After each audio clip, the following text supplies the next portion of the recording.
ವಿಜ್ಞಾನಿ ಕೃಷ್ಣಮೂರ್ತಿ ಅವರು ಇದ್ದಾರೆ, ಹಾಗೇನೆ ಸುಧೀಂದ್ರ ಬೆಂದಿಗೆ ಅವರು ಕೂಡ ಇದ್ದಾರೆ. ತಮ್ಗಿಬ್ಬರಿಗೂ ಕೂಡ ಈ ಕಾರ್ಯಕ್ರಮಕ್ಕೆ ಸ್ವಾಗತ. ನಾನು ಮೊದಲನೇದಾಗಿ ಕೃಷ್ಣಮೂರ್ತಿ ಅವರು ಕೇಳಕ್ ಇಷ್ಟಪಡ್ತೀನಿ, ಇನ್ನೇನು ಕೆಲವೇ ಕ್ಷಣಗಳಲ್ಲಿ ಸ್ಪ್ಲಾಶ್ ಡೌನ್ ಆಗತ್ತೆ ಅಂತ, ಆ ಸ್ಪ್ಲಾಶ್ ಡೌನ್ ಆಗುವ ಪ್ರಕ್ರಿಯೆ ಹೇಗಿರುತ್ತೆ ಅಂತ ವಿವರಿಸಬಹುದಾ? ಈಗ ಅದನ್ನ ಡೀಟೇಲ್ ಆಗಿ ಬಹಳ ಸಣ್ಣದಾಗಿ ಹೇಳೋದಾದ್ರೆ, ಈಗ ನನ್ನ ಹತ್ರ ಒಂದು ಸಣ್ಣ ಡ್ರ್ಯಾಗನ್ ಕ್ಯಾಪ್ಸೂಲ್ ಮಾಡೆಲ್ ಇದೆ. ಇಲ್ಲಿ ಇದು ಸ್ವಲ್ಪ ಕ್ಲೋಸ್ ಅಪ್ ಮಾಡೋದಾದ್ರೆ, ಇದರಲ್ಲಿ 2 ಪಾರ್ಟ್ ಇದೆ. ಸ್ವಲ್ಪ ಕ್ಲೋಸ್ ಅಪ್ ಮಾಡಲಿ. ಇದರಲ್ಲಿ 2 ಪಾರ್ಟ್ ಇದೆ. ಈ 2 ಪಾರ್ಟ್ ಅಲ್ಲಿ ಈ ಕೆಳಗಡೆ ಪಾರ್ಟ್ ಅನ್ನು ಟ್ರಂಕ್ ಅಂತ ಹೇಳ್ತಾ ಇದೀವಿ. ಇದರಲ್ಲಿ ಸೋಲಾರ್ ಪ್ಯಾನಲ್ ಇರುತ್ತೆ, ಸಣ್ಣ ಸಣ್ಣ ಸಾಮಾನುಗಳನ್ನ ತಗೊಂಡೋಗೋದಂತಿದೆ. ಈಗ ಗೊತ್ತಿರೋ ಮಾಹಿತಿ ಪ್ರಕಾರ 2-3 ನಿಮಿಷ ಹಿಂದೆ ಈ ಟ್ರಂಕ್ ಅನ್ನ ಬಿಸಾಕಿದೆ, ಅಂದ್ರೆ ರಿಲೀಸ್ ಮಾಡಿದ್ವಿ.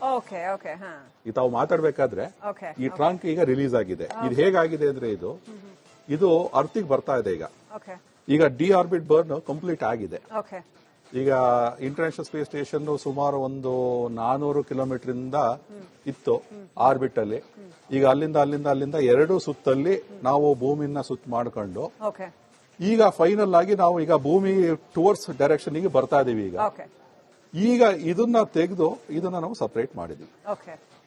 ಈ ಸಪರೇಟ್ ಮಾಡಿದ್ರೆ ಈಗ ನಿಮ್ಮ ಹತ್ರ ಉಳಿಯೋದು ಬರೀ ಡ್ರ್ಯಾಗನ್ ಕ್ಯಾಪ್ಸೂಲ್ ಒಂದೇ. ಈ ಡ್ರ್ಯಾಗನ್ ಕ್ಯಾಪ್ಸೂಲ್ ಕೊನೆಗೆ ಈಗ ಸ್ಪ್ಲಾಶ್ ಡೌನ್ ಆಗುವಂತ ಇಲ್ಲಿಗೆ ಬರುತ್ತೆ. ಈ ಸ್ಟೇಜಿಗೆ ನಾವು ಬಂದಿದ್ದೀವಿ ಈಗ.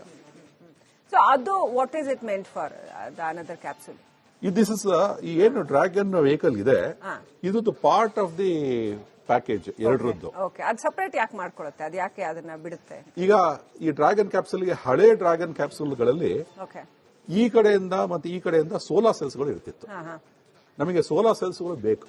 ಸೋಲಾರ್ ಸೆಲ್ ಅಂತಂದ್ರೆ ಈ ಡ್ರ್ಯಾಗನ್ ಕ್ಯಾಪ್ಸೂಲ್ಗೆ ಎನರ್ಜಿ ಸಿಗಲ್ಲ. ಅದನ್ನ ಏನ್ ಮಾಡಿದ್ದಾರೆ, ಈಗ ಸ್ಪೇಸ್ ಎಕ್ಸ್ ಅವ್ರು ಏನ್ ಮಾಡ್ಬಿಟ್ಟಿದ್ದಾರೆ, ಈ ತರ ಒಂದು ವ್ಯವಸ್ಥೆ ಮಾಡಿದ್ದಾರೆ. ಈ ವ್ಯವಸ್ಥೆ ಮಾಡೋದ್ರಿಂದ ಏನಾಗುತ್ತೆ ಅಂತಂದ್ರೆ, ಸೋಲಾರ್ ಸೆಲ್ಲು ಇದನ್ನ ಇಡಬಹುದು, ಪ್ಲಸ್ ಇದ್ರೂ ಸ್ವಲ್ಪ ಸಾಮಾನು ತಗೊಂಡೋಗ್ಬಹುದು. ಅದಕ್ಕೋಸ್ಕರ ಅದನ್ನ ಮಾಡಿದ್ದಾರೆ.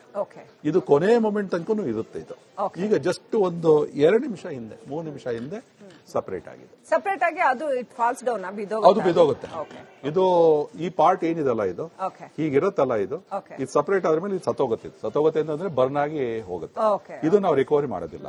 ನಾವು ರಿಕವರಿ ಮಾಡೋದು ಏನಿದ್ರು ಈ ಡ್ರ್ಯಾಗನ್ ಕ್ಯಾಪ್ಸೂಲ್ ಮಾತ್ರ. ಈ ಡ್ರ್ಯಾಗನ್ ಕ್ಯಾಪ್ಸೂಲ್ ಅಲ್ಲಿ ಪ್ಯಾರಾಶೂಟ್ ಏನೇನೋ ಇದೆ. ಮುಖ್ಯವಾಗಿ ಏನು ಅಂತಂದ್ರೆ, ಈ ಕಡೆ ಸ್ವಲ್ಪ ಫ್ರಂಟ್ ಅಲ್ಲಿ ನೋಡೋದಾದ್ರೆ, ಇದು ಹೀಟ್ ಶೀಲ್ಡ್ ಅಂತೀವಿ. ಈ ಹೀಟ್ ಶೀಲ್ಡ್ ಈಗ ಕೆಲಸ ಮಾಡುತ್ತೆ, ಇನ್ನೂ ಜಾಸ್ತಿ ಕೆಲಸ ಮಾಡುತ್ತೆ. ಈಗ ನೀವು ಹೇಳ್ತಾ ಇದ್ದಾಗೆ, ನೀವು ನೆನ್ನೆ ಹೇಳ್ತಾ ಇದ್ದಾಗೆ, ಅದೀಗ ಬರ್ತಾ ಇರೋ ವೇಗಕ್ಕೆ ಸಿಕ್ಕಾಪಟ್ಟೆ ಹೀಟ್ ಜನರೇಟ್ ಆಗತ್ತೆ ಮತ್ತು ಅದರಿಂದ ಪ್ರೊಟೆಕ್ಷನ್ ಬೇಕು ಅಂತಂದ್ರೆ ಈ ಹೀಟ್ ಶೀಲ್ಡ್ ಉಪಯೋಗಕ್ಕೆ ಬರುತ್ತೆ. ಹೀಟ್ ಶೀಲ್ಡ್ ಉಪಯೋಗ ಬರುತ್ತೆ. ಆ ಹೀಟ್ ಶೀಲ್ಡ್ ಏನ್ ಮಾಡುತ್ತೆ ಅಂದ್ರೆ, ಬೇಸಿಕಲಿ ನಿನ್ನೆ ನಾನು ಎಕ್ಸ್ಪ್ಲೈನ್ ಮಾಡ್ತಾ ಇದ್ದೆ, ನೀವು ತುಂಬಾ ಸ್ಪೀಡ್ ಆಗಿ ಕಾರಲ್ಲಿ ಹೋಗ್ತಾ ಇದ್ರೆ ಹೈವೇನಲ್ಲಿ ವಿಂಡೋ ಇಳಿಸ್ಬಿಟ್ಟು ಕೈ ಹಿಂಗ್ ಹೊರಗಿಟ್ರೆ ಕೈ ಹಿಂಗೆ ಗಾಳಿ ಎಳಿತಾ ಇರುತ್ತೆ.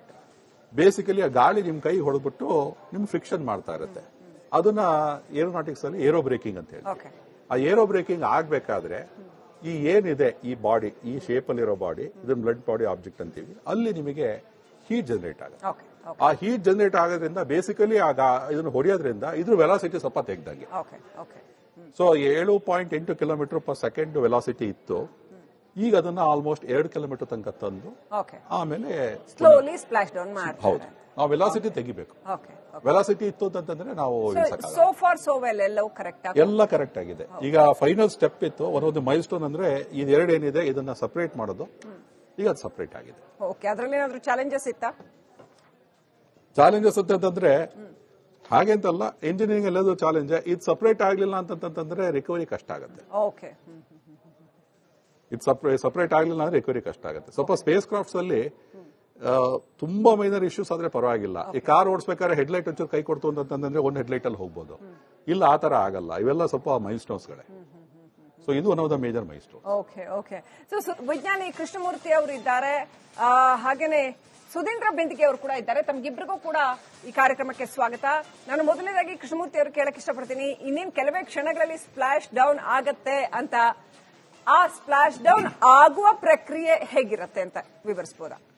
ಈಗ ಅದನ್ನ ಡೀಟೇಲ್ ಆಗಿ ಬಹಳ ಸಣ್ಣದಾಗಿ ಹೇಳೋದಾದ್ರೆ, ಈಗ ನನ್ನ ಹತ್ರ ಒಂದು ಸಣ್ಣ ಡ್ರ್ಯಾಗನ್ ಕ್ಯಾಪ್ಸೂಲ್ ಮಾಡೆಲ್ ಇದೆ. ಇಲ್ಲಿ ಇದು ಸ್ವಲ್ಪ ಕ್ಲೋಸ್ ಅಪ್ ಮಾಡೋದಾದ್ರೆ, ಇದರಲ್ಲಿ 2 ಪಾರ್ಟ್ ಇದೆ. ಓಕೆ ಸ್ವಲ್ಪ ಕ್ಲೋಸ್ ಅಪ್ ಮಾಡಲಿ. ಇದರಲ್ಲಿ 2 ಪಾರ್ಟ್ ಇದೆ. ಓಕೆ ಈ 2 ಪಾರ್ಟ್ ಅಲ್ಲಿ ಈ ಕೆಳಗಡೆ ಪಾರ್ಟ್ ಅನ್ನು ಟ್ರಂಕ್ ಅಂತ ಹೇಳ್ತಾ ಇದೀವಿ. ಓಕೆ ಇದರಲ್ಲಿ ಸೋಲಾರ್ ಪ್ಯಾನಲ್ ಇರುತ್ತೆ, ಸಣ್ಣ ಸಣ್ಣ ಸಾಮಾನುಗಳನ್ನ ತಗೊಂಡೋಗೋದಂತಿದೆ. ಈಗ ಗೊತ್ತಿರೋ ಮಾಹಿತಿ ಪ್ರಕಾರ 2-3 ನಿಮಿಷ ಹಿಂದೆ ಈ ಟ್ರಂಕ್ ಅನ್ನ ಬಿಸಾಕಿದೆ, ಅಂದ್ರೆ ರಿಲೀಸ್ ಮಾಡಿದ್ವಿ. ಓಕೆ ಓಕೆ ಹಾ ಈ ತಾವು ಮಾತಾಡ್ಬೇಕಾದ್ರೆ ಓಕೆ ಈ ಟ್ರಂಕ್ ಈಗ ರಿಲೀಸ್ ಆಗಿದೆ. ಇದು ಹೇಗಾಗಿದೆ ಅಂದ್ರೆ ಇದು ಅರ್ತಿಗೆ ಬರ್ತಾ ಇದೆ ಓಕೆ ಈಗ ಡಿ ಆರ್ಬಿಟ್ ಬರ್ನ್ ಕಂಪ್ಲೀಟ್ ಆಗಿದೆ. ಓಕೆ ಈಗ ಇಂಟರ್ನ್ಯಾಷನಲ್ ಸ್ಪೇಸ್ ಸ್ಟೇಷನ್ ಸುಮಾರು ಒಂದು 400 ಕಿಲೋಮೀಟರ್ ಇಂದ ಇತ್ತು ಆರ್ಬಿಟ್ ಅಲ್ಲಿ. ಈಗ ಅಲ್ಲಿಂದ 2 ಸುತ್ತಲ್ಲಿ ನಾವು ಭೂಮಿನ ಸುತ್ತ ಮಾಡ್ಕೊಂಡು ಓಕೆ ಈಗ ಫೈನಲ್ ಆಗಿ ನಾವು ಈಗ ಭೂಮಿ ಟುವರ್ಡ್ಸ್ ಡೈರೆಕ್ಷನ್ ಗೆ ಬರ್ತಾ ಇದೀವಿ. ಓಕೆ ಈಗ ಇದನ್ನ ತೆಗೆದು ಇದನ್ನ ನಾವು ಸಪರೇಟ್ ಮಾಡಿದ್ವಿ. ಓಕೆ ಈ ಸಪರೇಟ್ ಮಾಡಿದ್ರೆ ಈಗ ನಿಮ್ಮ ಹತ್ರ ಉಳಿಯೋದು ಬರೀ ಡ್ರ್ಯಾಗನ್ ಕ್ಯಾಪ್ಸೂಲ್ ಒಂದೇ. ಓಕೆ ಈ ಡ್ರ್ಯಾಗನ್ ಕ್ಯಾಪ್ಸೂಲ್ ಕೊನೆಗೆ ಸ್ಪ್ಲಾಶ್ ಡೌನ್ ಆಗುವಂತ ಓಕೆ ಓಕೆ ಓಕೆ ಇಲ್ಲಿಗೆ ಬರುತ್ತೆ. ಈ ಸ್ಟೇಜಿಗೆ ನಾವು ಬಂದಿದ್ದೀವಿ ಈಗ. ಸೊ ಅದು what is it meant for the another capsule? This is ಏನು ಡ್ರ್ಯಾಗನ್ ವೆಹಿಕಲ್ ಇದೆ, ಇದು ಪಾರ್ಟ್ ಆಫ್ ದಿ ಪ್ಯಾಕೇಜ್ ಎರಡರದ್ದು. ಓಕೆ ಅದು ಸಪರೇಟ್ ಯಾಕೆ ಮಾಡ್ಕೊಳ್ಳುತ್ತೆ? ಅದು ಯಾಕೆ ಅದನ್ನ ಬಿಡುತ್ತೆ? ಈಗ ಈ ಡ್ರ್ಯಾಗನ್ ಕ್ಯಾಪ್ಸೂಲ್ಗೆ ಹಳೆ ಡ್ರ್ಯಾಗನ್ ಕ್ಯಾಪ್ಸೂಲ್ಗಳಲ್ಲಿ ಓಕೆ ಈ ಕಡೆಯಿಂದ ಮತ್ತೆ ಈ ಕಡೆಯಿಂದ ಸೋಲಾರ್ ಸೆಲ್ಸ್ಗಳು ಇರ್ತಿತ್ತು. ಹಾ ಹಾ ನಮಗೆ ಸೋಲಾರ್ ಸೆಲ್ಸ್ಗಳು ಬೇಕು. ಸೋಲಾರ್ ಸೆಲ್ ಅಂತಂದ್ರೆ ಈ ಡ್ರ್ಯಾಗನ್ ಕ್ಯಾಪ್ಸೂಲ್ಗೆ ಎನರ್ಜಿ ಸಿಗಲ್ಲ. ಅದನ್ನ ಏನ್ ಮಾಡಿದ್ದಾರೆ ಈಗ ಸ್ಪೇಸ್ ಎಕ್ಸ್ ಅವ್ರು ಏನ್ ಮಾಡಿದ್ದಾರೆ, ಈ ತರ ಒಂದು ವ್ಯವಸ್ಥೆ ಮಾಡಿದ್ದಾರೆ. ಓಕೆ ಓಕೆ ಈ ವ್ಯವಸ್ಥೆ ಮಾಡೋದ್ರಿಂದ ಏನಾಗುತ್ತೆ ಅಂತಂದ್ರೆ ಸೋಲಾರ್ ಸೆಲ್ಲು ಇದ್ರಲ್ಲಿ ಇಡಬಹುದು, ಓಕೆ ಪ್ಲಸ್ ಇದ್ರಲ್ಲಿ ಸ್ವಲ್ಪ ಸಾಮಾನು ತಗೊಂಡೋಗ್ಬಹುದು. ಓಕೆ ಓಕೆ ಹಾ ಅದಕ್ಕೋಸ್ಕರ ಅದನ್ನ ಮಾಡಿದ್ದಾರೆ. ಓಕೆ ಇದು ಕೊನೆ ಮೊಮೆಂಟ್ ತನಕ ಇರುತ್ತೆ. ಇದು ಈಗ ಜಸ್ಟ್ ಒಂದು 2 ನಿಮಿಷ ಹಿಂದೆ 3 ನಿಮಿಷ ಹಿಂದೆ ಸಪರೇಟ್ ಆಗಿದೆ. ಸಪರೇಟ್ ಆಗಿ ಅದು ಇಟ್ ಫಾಲ್ಸ್ ಡೌನ್ ಅದು ಬಿದ್ದೋಗುತ್ತೆ. ಓಕೆ ಇದು ಈ ಪಾರ್ಟ್ ಏನಿದಲ್ಲ ಇದು ಓಕೆ ಹೀಗಿರುತ್ತಲ್ಲ ಇದು ಓಕೆ ಇದು ಸಪರೇಟ್ ಆದ್ಮೇಲೆ ಇದು ಸತ್ತೋಗುತ್ತೆ ಅಂತಂದ್ರೆ ಬರ್ನ್ ಆಗಿ ಹೋಗುತ್ತೆ. ಓಕೆ ಇದು ನಾವು ರಿಕವರಿ ಮಾಡೋದಿಲ್ಲ. ನಾವು ರಿಕವರಿ ಮಾಡೋದು ಏನಿದ್ರು ಈ ಡ್ರ್ಯಾಗನ್ ಕ್ಯಾಪ್ಸೂಲ್ ಮಾತ್ರ. ಈ ಡ್ರ್ಯಾಗನ್ ಕ್ಯಾಪ್ಸೂಲ್ ಅಲ್ಲಿ ಪ್ಯಾರಾಶೂಟ್ ಏನೇನೋ ಇದೆ. ಮುಖ್ಯವಾಗಿ ಏನು ಅಂತಂತಂದ್ರೆ ಈ ಕಡೆ ಸ್ವಲ್ಪ ಫ್ರಂಟ್ ಅಲ್ಲಿ ನೋಡೋದಾದ್ರೆ ಓಕೆ ಇದು ಹೀಟ್ ಶೀಲ್ಡ್ ಅಂತೀವಿ. ಹೀಟ್ ಶೀಲ್ಡ್ ಇರುತ್ತೆ. ಈ ಹೀಟ್ ಶೀಲ್ಡ್ ಈಗ ಕೆಲಸ ಮಾಡುತ್ತೆ, ಇನ್ನೂ ಜಾಸ್ತಿ ಕೆಲಸ ಮಾಡುತ್ತೆ. ಓಕೆ ಓಕೆ ಹಾ ಹಾ ಈಗ ನೀವು ಹೇಳ್ತಾ ಇದ್ದಾಗೆ, ನೀವು ನೆನ್ನೆ ಹೇಳ್ತಾ ಇದ್ದಾಗೆ ಅದೀಗ ಬರ್ತಾ ಇರೋ ವೇಗಕ್ಕೆ ಸಿಕ್ಕಾಪಟ್ಟೆ ಹೀಟ್ ಜನರೇಟ್ ಆಗತ್ತೆ ಮತ್ತು ಅದರಿಂದ ಪ್ರೊಟೆಕ್ಷನ್ ಬೇಕು ಅಂತಂದ್ರೆ ಈ ಹೀಟ್ ಶೀಲ್ಡ್ ಉಪಯೋಗಕ್ಕೆ ಬರುತ್ತೆ. ಹೀಟ್ ಶೀಲ್ಡ್ ಉಪಯೋಗ ಬರುತ್ತೆ. ಆ ಹೀಟ್ ಶೀಲ್ಡ್ ಏನ್ ಮಾಡುತ್ತೆ ಅಂದ್ರೆ ಬೇಸಿಕಲಿ ನಿನ್ನೆ ನಾನು ಎಕ್ಸ್ಪ್ಲೈನ್ ಮಾಡ್ತಾ ಇದ್ದೆ, ನೀವು ತುಂಬಾ ಸ್ಪೀಡ್ ಆಗಿ ಕಾರಲ್ಲಿ ಹೋಗ್ತಾ ಇದ್ರೆ ಹೈವೇನಲ್ಲಿ ವಿಂಡೋ ಇಳಿಸ್ಬಿಟ್ಟು ಕೈ ಹಿಂಗ್ ಹೊರಗಿಟ್ರೆ ಕೈ ಹಿಂಗೆ ಗಾಳಿ ಎಳಿತಾ ಇರುತ್ತೆ. ಕರೆಕ್ಟ್. ಬೇಸಿಕಲಿ ಆ ಗಾಳಿ ನಿಮ್ ಕೈ ಹೊಡೆದ್ಬಿಟ್ಟು ನಿಮ್ ಫ್ರಿಕ್ಷನ್ ಮಾಡ್ತಾ ಇರುತ್ತೆ. ಅದನ್ನ ಏರೋನಾಟಿಕ್ಸ್ ಅಲ್ಲಿ ಏರೋ ಬ್ರೇಕಿಂಗ್ ಅಂತ ಹೇಳಿ. ಆ ಏರೋ ಬ್ರೇಕಿಂಗ್ ಆಗ್ಬೇಕಾದ್ರೆ ಈ ಏನಿದೆ ಈ ಬಾಡಿ, ಈ ಶೇಪ್ ಅಲ್ಲಿರೋ ಬಾಡಿ, ಇದನ್ನ ಬ್ಲಡ್ ಬಾಡಿ ಆಬ್ಜೆಕ್ಟ್ ಅಂತೀವಿ, ಅಲ್ಲಿ ನಿಮಗೆ ಹೀಟ್ ಜನರೇಟ್ ಆಗುತ್ತೆ. ಆ ಹೀಟ್ ಜನರೇಟ್ ಆಗೋದ್ರಿಂದ ಬೇಸಿಕಲಿ ಇದನ್ನು ಹೊಡೆಯೋದ್ರಿಂದ ಇದ್ರ ವೆಲಾಸಿಟಿ ಸ್ವಲ್ಪ ತೆಗೆದಾಗೆ. So 7.8 kilometre per second velocity ಇತ್ತು. ಈಗ ಅದನ್ನ ಆಲ್ಮೋಸ್ಟ್ 2 ಕಿಲೋಮೀಟರ್ ತನಕ ತಂದು ಆಮೇಲೆ ಸ್ಲೋಲಿ ಸ್ಪ್ಲಾಶ್ ಡೌನ್ ಮಾಡ್ತಾರೆ. ಹೌದು, ನಾವು ವೆಲಾಸಿಟಿ ತೆಗಿಬೇಕು. ವೆಲಾಸಿಟಿ ಇತ್ತು ಅಂತಂದ್ರೆ ನಾವು ಸೋ ಫಾರ್ ಸೋ ವೆಲ್ ಎಲ್ಲ ಕರೆಕ್ಟ್ ಆಗಿದೆ. ಈಗ ಫೈನಲ್ ಸ್ಟೆಪ್ ಇತ್ತು, ಒಂದೊಂದು ಮೈಲ್ ಸ್ಟೋನ್ ಅಂದ್ರೆ ಇದೆರಡು ಏನಿದೆ ಇದನ್ನ ಸಪರೇಟ್ ಮಾಡೋದು. ಈಗ ಅದು ಸಪರೇಟ್ ಆಗಿದೆ. ಓಕೆ, ಅದರಲ್ಲಿ ಏನಾದ್ರು ಚಾಲೆಂಜಸ್ ಇತ್ತಾ?